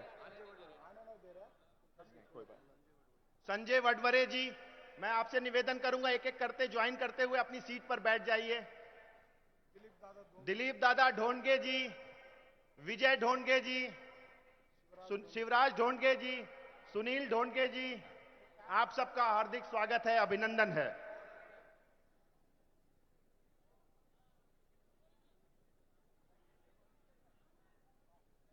मेरे साथ नारा लगाइएगा, अब की बार।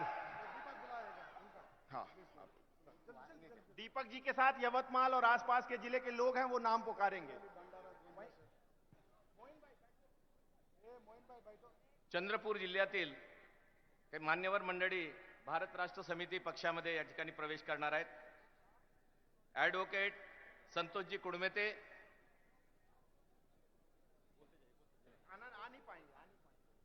नरेंद्रजी मडावी, जितेंद्रजी कुडमेते, मुकेशजी पुरडकर, आकाशजी गेडाम, पुष्पकजी बंडीवार,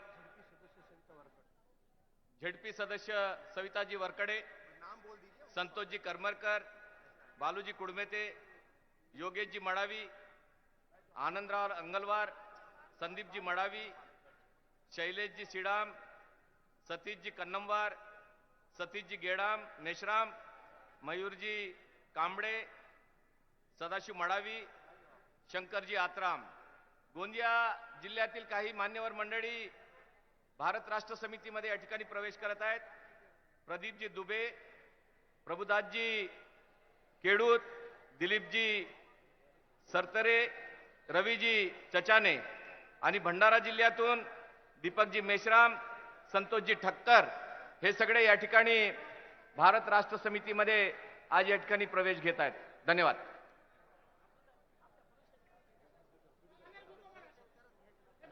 आप सबका स्वागत है, अभिनंदन है. अपनी अपनी जगहों पर बैठ जाएं. जी. नांदेड़ की जनता, लोहा की जनता ने सीएम साहब के सत्कार के लिए यहां पर एक आयोजन कर रखा है. बीआरएस पार्टी के राष्ट्रीय अध्यक्ष श्री के चंद्रशेखर राव जी, केसीआर जी, जिनको प्यार से पूरा देश बुला रहा है कि वो भारत के प्रधानमंत्री बने, या सोच के साथ अब की बार मैं यहां पर शंकर अन्ना जी और सभी लोगों से बोलना चाहूंगा कि वो जो सत्कार का कार्यक्रम है वो करने के बाद, ठीक है, बाद में करेंगे उसको. मैं निवेदन करना चाहूंगा आदरणीय बीआरएस पार्टी के राष्ट्रीय अध्यक्ष, नहीं वो मना कर रहे सीएम साहब, मना कर रहे कोई बात. अभी आप सबके बीच में आदरणीय राष्ट्रीय अध्यक्ष भारत राष्ट्र समिति के और तेलंगाना के यशस्वी मुख्यमंत्री, किसानों के प्रिय श्री के चंद्रशेखर राव जी का मैं स्वागत करना चाहूंगा. उनसे निवेदन करूंगा कि हम सबके बीच में आकर केसीआर साहब, आकर सीएम साहब हम सबके बीच में उद्बोधन करें और महाराष्ट्र में क्या नहीं है वो हमें बताएं, तेलंगाना में क्या है, हम सबका मार्गदर्शन करें. सीएम साहब.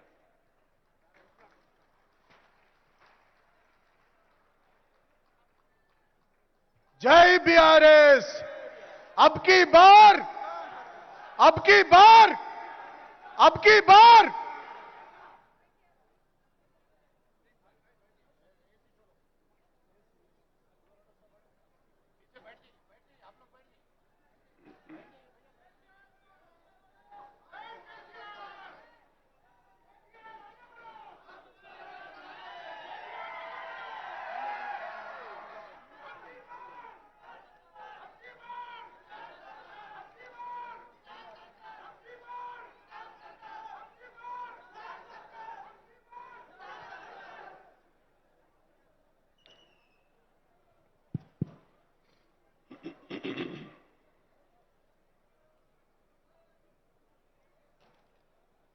छत्रपति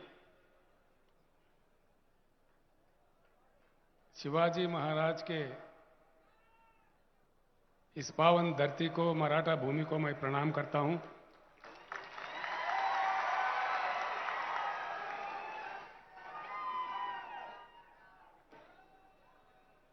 माननीय शंकरन दोंडगे जी, एक्स एमएलए, हर्षवर्धन जादव जी, एक्स एमएलए, हरिभाव राठौड़ जी, एक्स एमपी, श्री नागनाथ घिसेवाड़ जी, श्री सुरेश गायकवाड़ जी, श्री यशपाल भिंगे जी, प्रहलाद रामाराव राकोंडे जी, जकीर गौ साहब, दिलीप दोंडगे जी, शिवराज दोंडगे जी और दीपक आत्रम एक्सएमएलए साहब, मंच पर उपस्थित सारे नेतागण, तेलंगाना राज्य से आए हुए साथी एमएलए, एमएलसी, एमपी और नांदेड़ जिले के चौ तरफ से आए हुए किसान भाइयों को, बहनों को, सारे लोगों को मैं विनम्र पूर्वक प्रणाम करता हूं.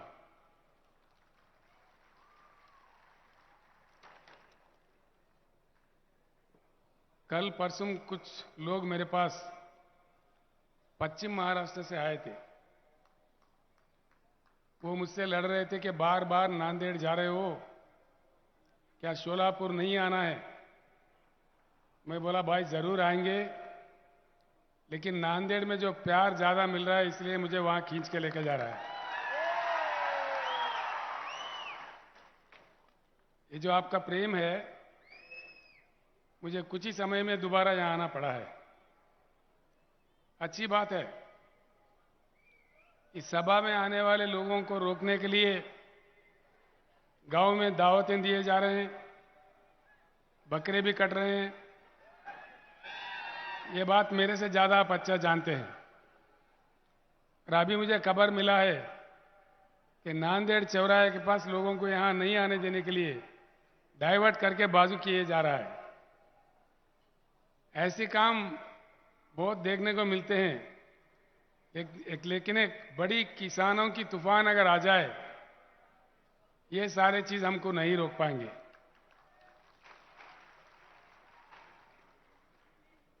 पीछे जब मैं नांदेड़ में आया था, यहां के उप मुख्यमंत्री माननीय भूतपूर्व मुख्यमंत्री भी रहे हो देवेंद्र फडणवीस जी मेरे बारे में कुछ कह रहे थे कि चंद्रशेखर जी, आपका काम तेलंगाना में है, तेलंगाना को देख लो, यहां क्या काम है। मैं भारत का नागरिक हूं, भारत के हर एक राज्य में मेरा काम है। दूसरा बात यह है, मैं साफ बताए देता हूं कि तेलंगाना का जो मॉडल है, किसानों को निवेश के लिए हर एकड़ में 10,000 रुपए देना चाहिए। नंबर 2, किसानों को 24 घंटा उच्च गुणवत्ता वाला मुफ्त में बिजली देना चाहिए।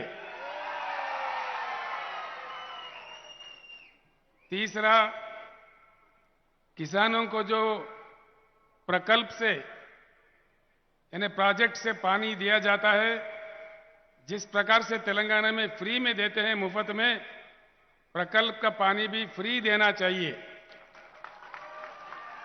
तीसरा, चौथा, किसान का किसी तरह भी दुर्भाग्यपूर्ण अगर देहांत हो जाए तो 5 लाख रुपए का बीमा दिलवाना चाहिए।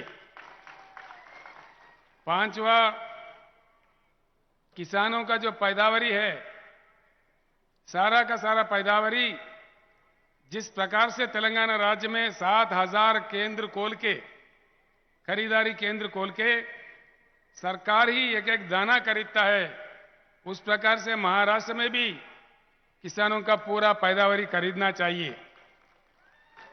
देवेंद्र फडणवीस जी, आप ये काम कर दो, इसका आश्वासन दे दो, मैं महाराष्ट्र में आऊंगा, आना बंद कर दूंगा।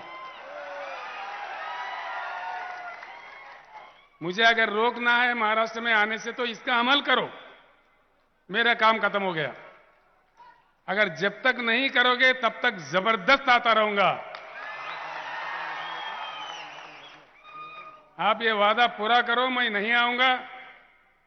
जब तक ये नहीं करेंगे तब तक हम जरूर आते रहेंगे और लोगों के साथ मिलके, किसानों के साथ मिलके किसानों के हक के लिए जरूर लड़ाई जारी रखेंगे। इसके साथ एक और बात भी है, हमारे दलित वर्ग, हमारे आदिवासी वर्ग भी सदियों से परेशान है, ये हम सारे जानते हैं। उनको कैसे उनके हालात पे छोड़ेंगे, कब तक छोड़ेंगे, कितने और सदी उनको पीड़ा उठाना पड़े, ये देश के लिए, नागरिक समाज में अच्छी बात नहीं है। इसी को सोच के हमने तेलंगाना राज्य में एक बहुत जबरदस्त स्कीम, दलित बंधु नाम का स्कीम लाए हैं। हर घर को, हर दलित परिवार को 10 लाख रुपए देते हैं, जो वापस नहीं देने होते हैं, और उनका इच्छापूर्वक जो काम वो कर सकते करें। इसका कोई बैंक लिंकेज भी नहीं है।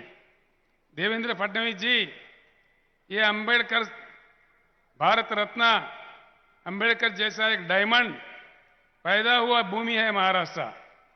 अगर यहां दलित बंधु आप लागू करो, मेरे अपना महाराष्ट्र का दौरा बंद करूंगा, और जब तक नहीं करोगे तब तक बिल्कुल आऊंगा और लड़ते रहूंगा।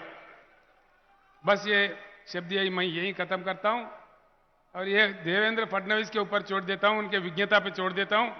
वो क्या करने वाले हैं, क्या नहीं करने वाले हैं, आगे चल के हम देखते हैं।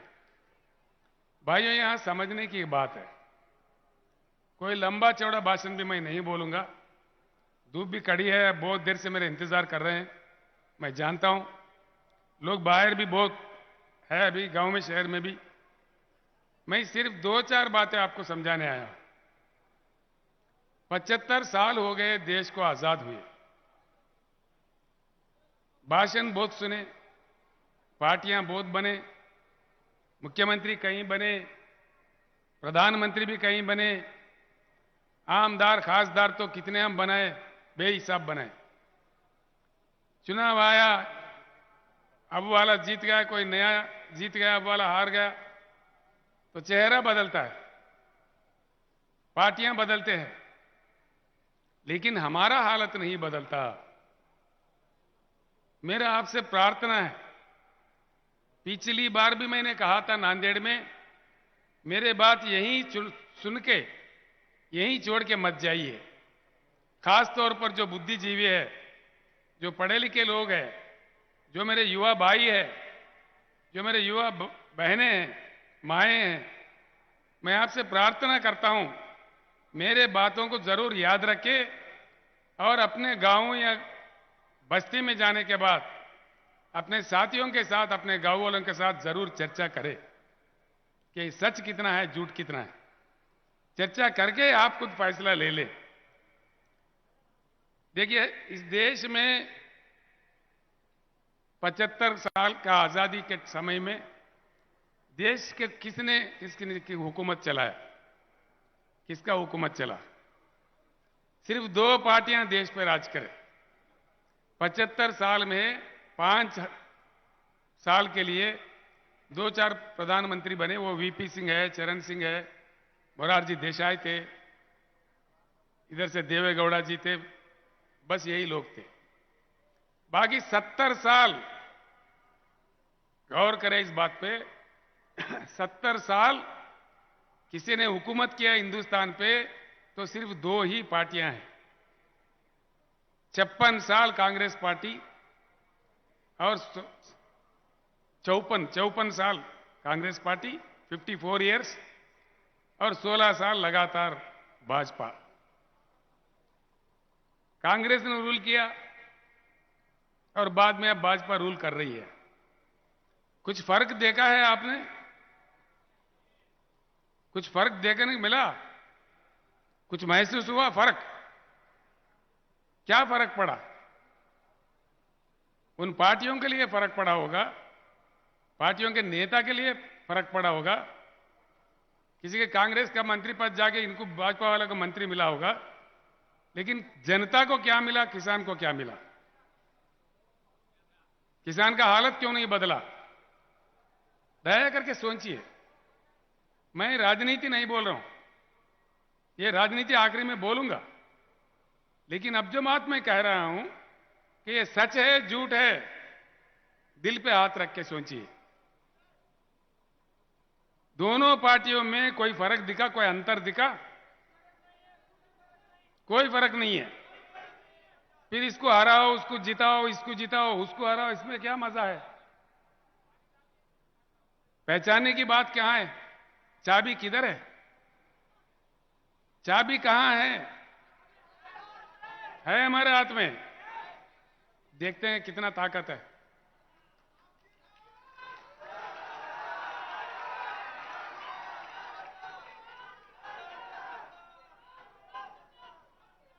तो भाइयों, कुछ भी फर्क नहीं है। 2 चीज और बताता हूं। भूमि तो हमारे पास बहुत है। ए बाबू, तोंदर दिया ना फोटो, फोटो कहीं और से निकालो भाई। अमेरिका से, चाइना से, पूरी दुनिया में किसी अन्य देश से कृषि योग्य भूमि भारत में ही ज्यादा है। भारत का पूरी जमीन को अगर नाप ले, हमारा भूमि है 83 करोड़ एकड़, जिसमें सीधे ही 41 करोड़ एकड़ कृषि योग्य भूमि है।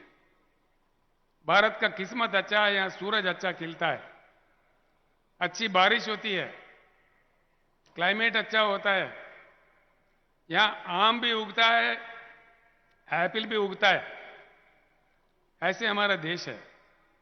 ये सब कुछ रखते हुए सबसे बड़ा संसाधन जो मानव संपत्ति है, 1,40,40,000 आबादी है हमारे देश का। ये सब कुछ हमारे पास है, लेकिन हमारे बच्चे हमारे देखते देखते मैकडोनाल्ड का पिज्जा खा रहे, फॉरेन कंपनीज के दुकानों में जाके डबल रोटी खरीद रहे। क्या ये हमारा किस्मत है? क्यों ये स्थिति है? दूसरी बात है, मैं कुछ समय के लिए एरोप्लेन में आ रहा था हैदराबाद से, उसके बाद नांदेड़ में उतरने के बाद हेलीकॉप्टर से आ रहा था। जमीन पूरा सूखा सूखा दिखता है। क्यों? पानी नहीं है। पानी, ये बात जरूर मन में रखे और जानकारी ले लें हर भाई, हर किसान नेता। हिंदुस्तान के 41 करोड़ एकड़ जमीन को सिंचन के लिए भरपूर पानी देने के लिए जरूरत से ज्यादा पानी की उपलब्धि इस देश में है। देश के नदियों में 75,000 टीएमसी पानी बहता है, जिसमें से सिर्फ 19,000 टीएमसी उठाया गया। बाकी 50,000 टीएमसी हर साल हमारे आंखों के सामने, सारे भारत के जनता के सामने, प्रधानमंत्री, कई मुख्यमंत्री, आमदार, खासदारों के सामने, हमारे आंखों के सामने से गुजरते हुए बंगाल के खाड़ी में जा रहा है। गोदावरी निकलता है महाराष्ट्र से, कृष्णा निकलता है महाराष्ट्र से। महाराष्ट्र में कोने कोने में, चप्पा चप्पे में पीने के पानी नहीं मिलता, सिंचन के लिए पानी नहीं मिलता। फिर क्या मिलेगा भैया? पानी के लिए अमेरिका को सलाम करने की जरूरत नहीं है, कोई रशिया से मांगने की जरूरत नहीं है, कोई चाइना देश के पेट में मुंडी डालने की जरूरत नहीं है या किसी को भीख मांगने की जरूरत नहीं है। हमारा अपना भगवान का दिया हुआ, प्रकृति का दिया हुआ, हमारे जनता का, हमारा देश का अपना संपत्ति है। जरूरत से ज्यादा पानी रखते हुए देश के किसान पानी से क्यों वंचित है? इस एक बात पे सोचिए, बस बात पूरा समझ में आ जाएगा। पानी नहीं है, किसी को भीख मांग रहे, बात अलग है, लेकिन पानी है और पानी जरूरत से ज्यादा है। सवाल यही है कि वो पानी समंदर में न जाते हुए जमीन पे आए और पूरे हिंदुस्तान को हरा भरा कर दे, या ऐसे ही हम रह जाए। क्या चाहिए? पानी आना चाहिए कि नहीं आना चाहिए? आना चाहिए, पक्का।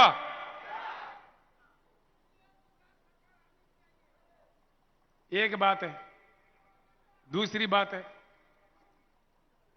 पानी नहीं दे रहे, भाषण दे रहे। भाषण सुनो तो माइक पड़ जाएंगे, सुन सुन के चक्कर आके पड़ जाएंगे हम लोग। कितने झंडे, कितने नेता, वोट के समय में कितना गुमराह। आज भी सभा में लोगों को नहाने देने के लिए बकरे क्यों काट रहे भाई? अच्छा, एक बात है। दूसरी बात, करंट नहीं दे सकते। क्यों नहीं देते? क्यों करंट नहीं देते भाई? क्या क्यों नहीं देते?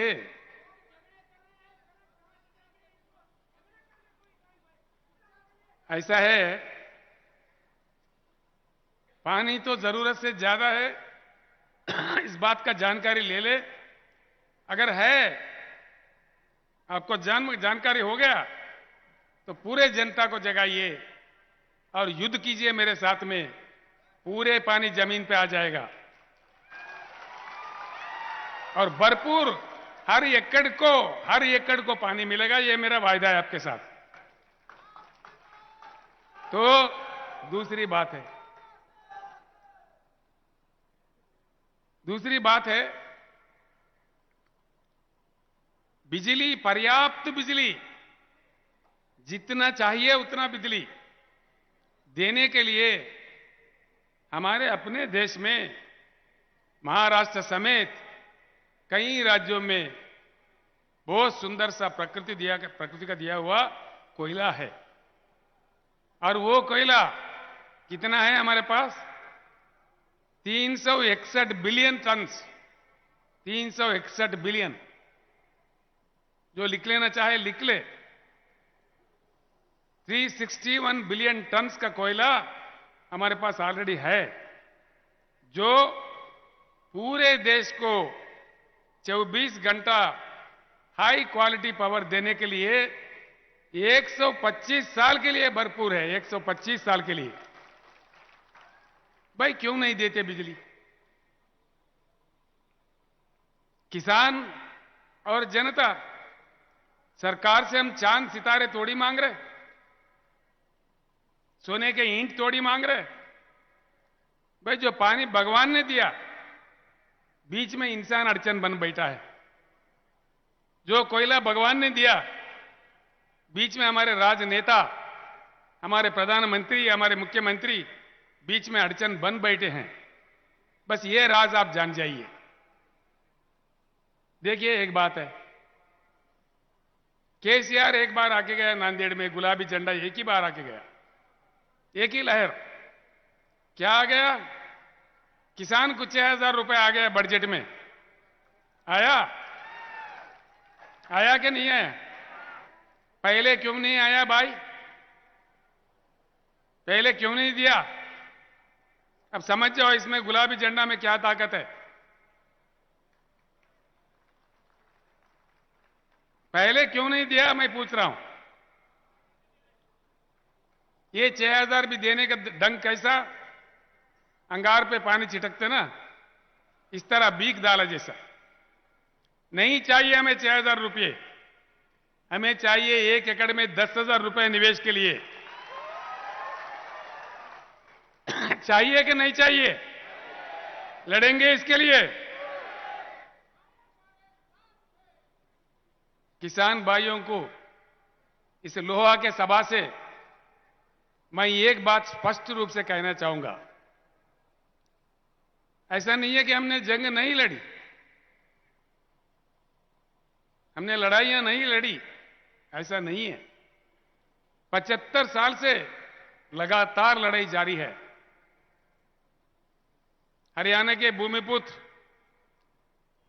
सर छोटू राम के जमाने से, महेंद्र सिंह टिकायत के जमाने से, प्रोफेसर नंजुंडा स्वामी बेंगलुरु से, और यहां के शरद, मुझे मालूम है, शरद जोशी के जमाने से कितने लड़ाइयां हम लोग लड़े। अभी अशोक नवले, उनके नेतृत्व में 10,000 लोग पैदल चले नासिक से मुंबई तक। इससे पहले तो 50,000 चले। हमारे दशरथ सावंत काका जो अहमदनगर से यहां बैठे हुए हैं,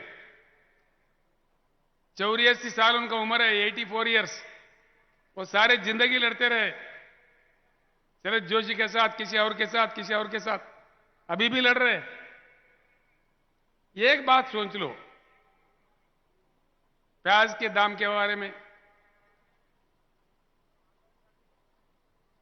गन्ना के दाम के बारे में, कहीं और पैदावारी के बारे में हर साल हमें क्यों लड़ना पड़ता है? हर साल हमको रोडों पर क्यों उतरना पड़ता है? क्या यही हमारे नसीब में लिखा है? यह बात सोचिए जरूर। मैं इतना ही कहता हूं आपसे। दूसरा एक बात कहता हूं, अगर हम लोगों को ही, किसानों के लिए ही लड़ना पड़ता है, तो रोडों पे उतरना पड़ता है, भूख हड़ताल करना पड़ता है, तो फिर हमारे आमदार कहां गए, जिनको हमारे प्रतिनिधि चुन के हमने भेजा है असेंबली में, पार्लियामेंट में? वो कहां सो रहे हैं इतने साल से? गुवाहाटी भाग रहे। बस कौन किधर भाग रहे हैं मुझे उससे वास्ता नहीं है, ये आप लोगों का आवाज है।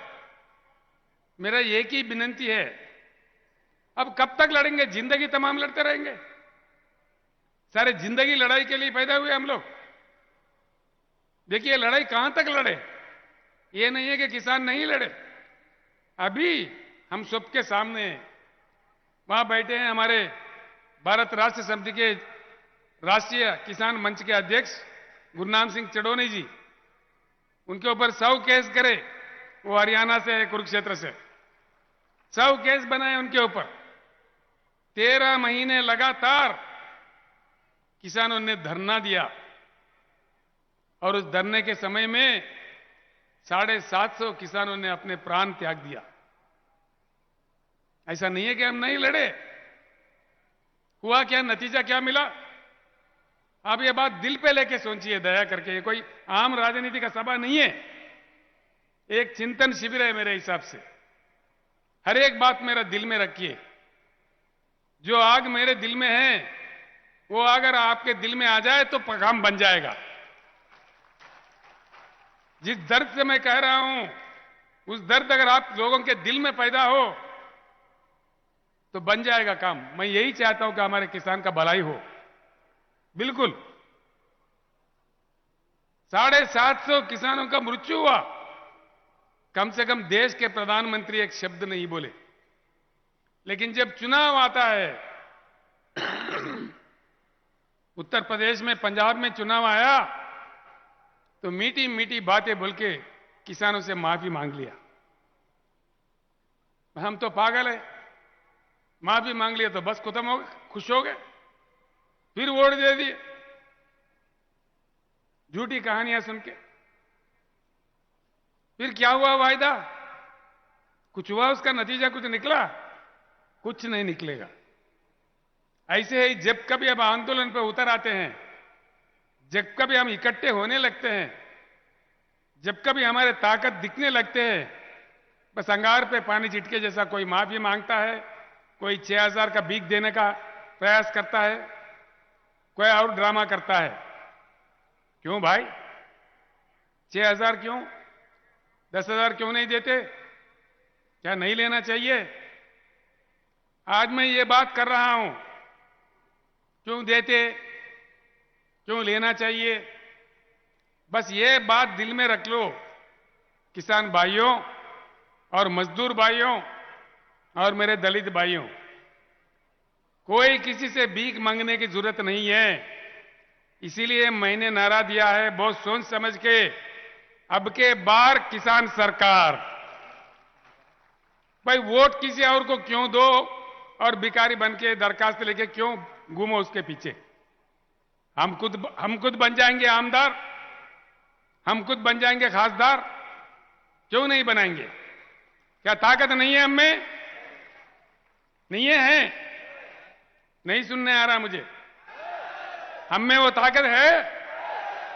अगर ताकत है तो हम खुद बन जाएंगे। क्यों दूसरों को जिताओ और उनके पास खासा लेके फिरो? बस ये चाबी है। इस एक बात को जब हम समझे, सारी बातें सामने आ जाएंगी। मैं एक ही मंत्र देता हूं, इस देश में जब तक हम अलग अलग रहेंगे, जाति के नाम पर, धर्म के नाम पर हम बटे रहेंगे, तब तक हम ऐसे ही रहेंगे। हमारे किसान आत्महत्या करते ही रहेंगे। मेरा विनती आपसे एक ही है, जब आप इकट्ठे हो जाओ तो देखो कैसे आप 6000 आ गया, उसके बाप भागते भागते अपने गलियों में आ जाएगा। मैं आपको एक मंत्र देता हूं, किसान के एकता ही एकजुट होना ही इसका मंत्र है। तो कब तक, कहां तक हम एकजुट हो पाते हैं, इसमें हमारा नतीजा मिलता है। इसका नतीजा यहीं से मिलेगा। मैं आपसे एक ही बात, सरकार हमारी तरफ क्यों नहीं पलट के देखते 75 साल के बाद? मतलब क्या है? हमको इजी ले रहे हैं। भाई किसान बेचारा कहां जाएगा? या तुमको देगा या मुझे देगा, या भाजपा को देगा या कांग्रेस को देगा, या रीजनल पार्टी एक दो है तो या उनको देगा तो या इनको देगा। कहां जाएगा? क्या वोट नहीं डालेंगे क्या? ये उनका सोच है।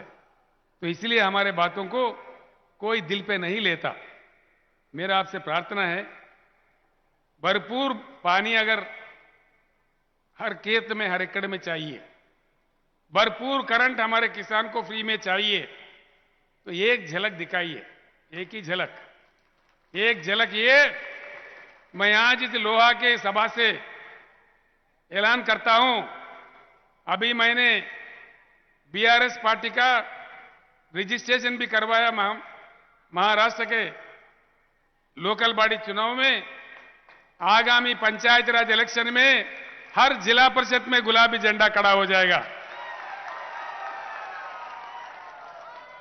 पूरे जिला परिषद का मुकाबला करेंगे। आप गांव गांव में अपना ताकत दिखाइए। कौन कौन भाग के नहीं आता मैं देखता हूं। केंद्र सरकार आ जाएगा, राज्य सरकार आ जाएगा। एक बात सोच लो, यहां बैठा है मेरे भाई बाबूराव कदम जी, ये 3-4 साल से संघर्ष कर रहा है। और हमारे गणेश कदम जो युवा नेता है धर्माबाद से, वो लोग कई सालों से ये लोग कर रहे काम। इन लोगों ने क्या किया, धर्माबाद में 80 गांव के सरपंच बैठ के रेजोल्यूशन पास कर दिए कि भाई तेलंगाना का मॉडल हमारे पास इंप्लीमेंट करो या तो हमारे को तेलंगाना में मिला दो। इन्होंने ऐसा बात किया। तब जाके सरकार ने हुकूमत दिया कि भाई तटवर्ती जितने भी बॉर्डर के जितने भी सरपंच है नांदेड़ में जल्दी बुलाओ, मीटिंग करो।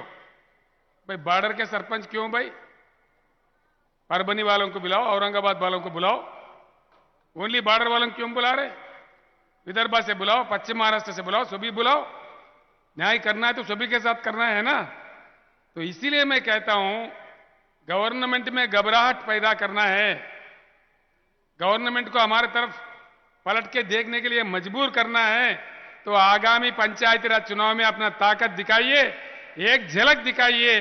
क्या क्या नहीं आता, क्या क्या वाक्य नहीं आता, क्या क्या योजना नहीं बनता, आप खुद देख लेना आजमा के मेरे बात को। मैं एक बात बताता हूं भाइयों, तेलंगाना 8 साल 9 साल पहले यहां से भी बुरा हाल में था। हर दिन मेरे आंखों से पानी निकलता था। एक एक दिन 5 किसान 4 किसान आत्महत्या कर रहे थे। हम रोज रो पड़ते थे। आखिरकार एक बार मैंने इनको निवेदन किया, भैया मरना मत, कुछ समय के लिए बचे रहो, मैं करंट ठीक कर रहा हूं, मैं पानी लाऊंगा आपको देऊंगा बोल के समझा के उनको रो रो के हमको बोलते थे उनको। आज भरपूर पानी मिला, करंट मिला, निवेश मिल रहा है, सब कुछ मिल रहा है, तो किसान खुश हो गया। जो राज्य तेलंगाना महाराष्ट्र से भी बुरा हाल में था आज सुधर गया है। तेलंगाना अगर सुधर सकता है तो इतना शक्तिशाली राज्य महाराष्ट्र क्यों नहीं सुधर सकता? ये सवाल आप सोच लीजिए। इसको सुधारने के लिए कहीं 10 साल 15 साल नहीं लगेंगे। महाराष्ट्र में तो और आसान है। तेलंगाना से आर्थिक शक्ति भी महाराष्ट्र में ज्यादा है, बढ़िया संपत्ति है यहां पे, जल्द से जल्द हमारा काम बन सकता है। तो इन बातें जो मैं कह रहा हूं मन लगा के सुनिए। अन्य बातें भी है, कई बातें हैं, हमने आंदोलन भी किए हैं, सब कुछ भी किए हैं। तो एक बात ये भी सोचने वाली बात है, आज देश आगे चल रहा है कि पीछे चल रहा है? नांदेड़ में मैं प्लेन उतरा तो वहां लोग अधिकारी मुझे बता रहे, साहब आपको जल्दी निकलना है यहां से, 5:30 बजे लास्ट टाइम है आपका फ्लाइट का। मैं बोला क्यों भाई? नांदेड़ एयरपोर्ट को बंद किया जा रहा है। 24 घंटा चलने वाला एयरपोर्ट को अब दिन का एयरपोर्ट बना दिए, क्लोज कर दे रहे। मौजूदा एयरपोर्ट अगर बंद किया जा रहा है तो देश आगे भाग रहा है कि पीछे खींच रहा है? पीछे जा रहा है, क्योंकि ये तमाशा चल रहा है। और एक बड़ी बात, फसल बीमा योजना कभी किसी को मिला? मिलता क्या?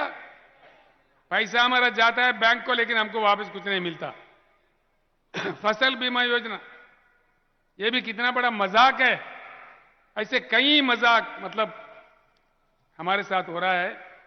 इन सारे चीजों का समाधान मैं आपको एक ही बात बताया, आप लोग देख लीजिए, सोचिए। कुछ अन्य बातें भी हैं किसानों के अलावा।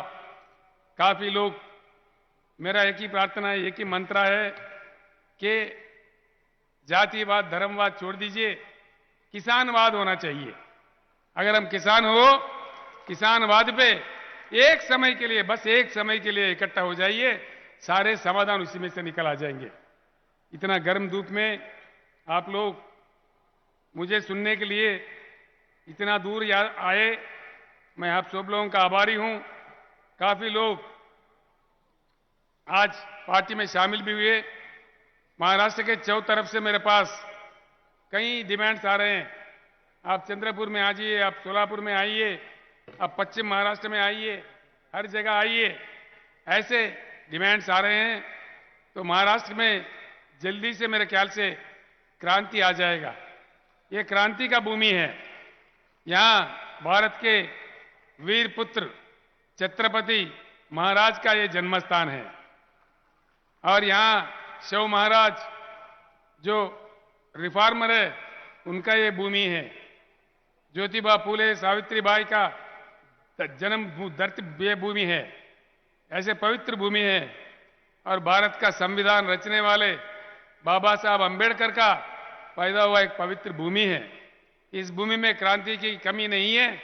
मैं एक ही बात आप लोगों से निवेदन करता हूं, आखिर में एक ही बात मैं बोलना चाहूंगा आप लोगों से। भाइयों, आज 75 साल के बाद हमारे अनुभव बताता है, जो पार्टी आया हमारे साथ इंसाफ नहीं हुआ। ना ही पीने को पानी मिलता है, ना सिंचन के लिए पानी मिलता है। आखिर हमारा आत्महत्या पे भी इनको फिक्र नहीं है। वो लोग हमको लाइट ले रहे, हमारा मजाक उड़ा रहे। अगर हमको सीरियसली वो लोग ले ले तो एक झलक बताइए, वरना हम खुद आगे चल के किसान सरकार बना के हमारे सारे समस्याओं का समाधान निकाल सकते हैं। इसीलिए मैं आपसे फिर एक बार विनम्र पूर्वक विनती करता हूं, मैंने जो शब्द आपको बताए, मैं लंबा चौड़ा नहीं बोलते हुए आपको गुमराह भी नहीं करना चाहता। जो बात मैंने बताया है, आपके गांव जाके जरूर सोचिए। आखिरी में मैं एक शब्द और कहूंगा, जब सारे बातें संभव तेलंगाना में है, महाराष्ट्र में क्यों नहीं है? महाराष्ट्र में धन की कमी नहीं है, महाराष्ट्र में सिर्फ मन की कमी है। इस मन को अगर हमारी तरफ खींच रहा है तो हमारा एकत्रित होना, एकजुट होना ही एक ही काम है। कुछ ही समय में गांव गांव में बीआरएस के नेता लोग आएंगे, मेंबरशिप बनेगा, बीआरएस के कमिटियां बनाएंगे। मैं आप सभी लोगों से निवेदन करता हूं, ये किसान का पार्टी है, किसान का झंडा है। हर गांव में इसको ताकतवर बनाइए, वो आपका ताकत बनेगा, आपके लिए लड़ता रहेगा। आपको शुभकामनाएं देते हुए हमारे पूर्ण विजय प्राप्त हो।